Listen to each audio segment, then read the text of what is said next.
Hi, so I mentioned in my first initial looks video that there were issues with the force feedback on Dirt Rally 2.0, and that remains true, but what I want to do is run through and show you how to set the wheel up properly. In my case for a T300, I've reset everything, so I'm starting from scratch here, because there's a couple of steps that do make a difference. They don't give you any road feel, but they do make a difference in terms of how it drives, and I want to run through those with you so that everyone's aware of them, because one of them's really easy to miss.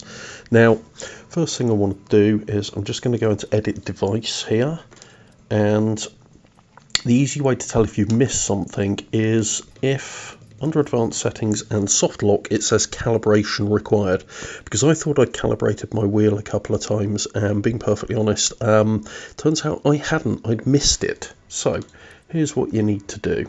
So I'll go into device options. First thing you want to do is load the device preset, because if you don't load that first of all, it will wipe your calibration, which isn't very helpful. Once you've got that done, change any of the input bindings you want, but leave everything else as it is for the moment. Come out and go into device options and calibrate device. Do your full steering lock, which for mine tops out at 85%. Then do your half rotation. Come on, that's what I need, 180. There we go. Your pedals. Now, for me, I only want the brake because I've got a big fat resistor in there,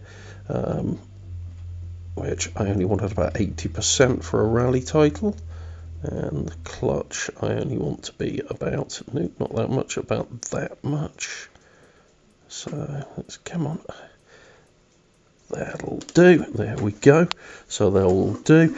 And you can see that's now got a big tick against it. This is the bit that's easy to miss. If you hit back at this point, it will lose all of this and you won't keep it. You have to hit select to actually keep it. Otherwise it all disappears. So I hit select and it's saved. And if I now go into the wheel and have a look at advanced settings, you can see soft lock calibration is no longer required, and it's set the steering saturation, brake saturation and braking, etc. exactly where it needs to be and should be, which is good because that's exactly what I wanted and needed. Okay, I can then go in and set my vibration and feedback. Now I would recommend a starting point for the T300 is to set your self-aligning torque, wheel friction, tyre friction, and steering centre force all to 50, because that gets rid of the hideous degree of wheel weight. Doesn't give you any force feedback, but does at least make it drivable. So I'll show you some footage of this lot in action, give it a go, see if it at least helps make it drivable, and fingers crossed coders will release a nice patch with a force feedback fix soon. If they do, I'll produce another video updating this with any changes I find. Until then, thanks very much for watching, and I hope you found this useful. Bye.